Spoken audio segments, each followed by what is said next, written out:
Thank the gentleman. Chair now recognizes the gentlelady from Hawaii, Ms. Tokuda. Thank you, Mr. Chair. Section 356 of last year's NDAA directed the Department of Defense to establish an advanced manufacturing facility to support submarine shipbuilding and the broader defense industrial base in the Indo-Pacific. I was proud to help secure this provision, and I'm keen to better understand how the department is implementing it. Admiral Paparo, as a primary user of this advanced manufacturing program, how does it support your requirement as the combatant commander? And how are you providing direction to the services and other entities to guide ongoing efforts related to advanced manufacturing in Hawaii to best support your needs? Aloha, Congresswoman. Good to see you. Good to see you. We are implementing, in partnership with Hawaii Community College and at Wheeler Airfield and Schofield Barracks, to bring additive manufacturing in order to gain as much leverage as we can on the ability on scene to provide replacement capabilities, replacement parts, and to speed up our supply chains. We think this is a model everywhere, is to be at the point of need there. Greater investment in these capabilities, additive manufacturing aided by AI, is critical to us. I've made it a focus, as you know, having been on this mission for a good while. I think one of the biggest barriers to it is going to be to ensure that the systems commands quickly assess the applicability of those components. And when they're finding them wanting, we run to the problem and improve it. And when they are adequate, quickly give authorities to employ those additive manufacturing capabilities to move faster, to repair gear, and to get it on the line faster. Thank you, Admiral. I'm sure we'll have many more discussions on this.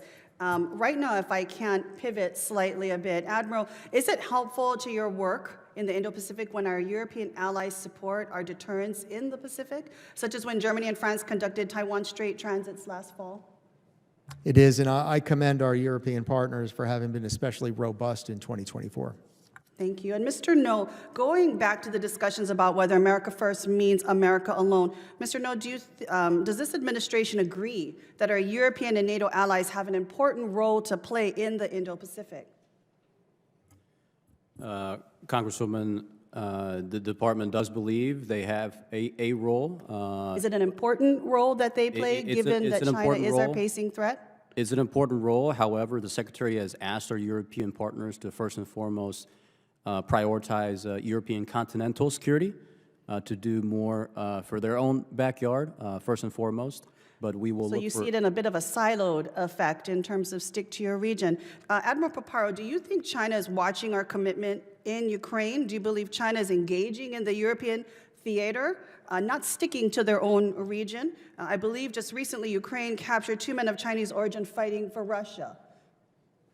They did, and any success offensively in Europe will embolden the PRC in their own offensive ambitions.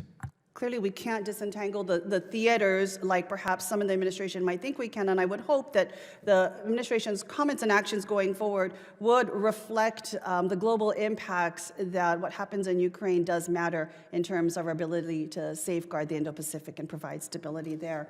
I just want to, with the time I have remaining, go to another question. Transactional relationships don't work in defense. They don't. Whether you're talking about tariffs, as has been talked about today, or demanding increased burden for defense costs, it undermines trust, it undermines commitment, and our ability to withstand adversity going forward. The President has talked about providing our allies even with toned-down versions of aircrafts because they may not always be our allies. Now, this does not, to me, project confidence to people that we want to fight side by side us in the case of aggression. Admiral Paparo, does this kind of transactional relationship that is being projected and these statements being made about providing our allies with substandard aircraft or equipment, does this help or hurt us in the Indo-Pacific? Congresswoman, there are operational security requirements for those based on the ability of our partners to secure that information.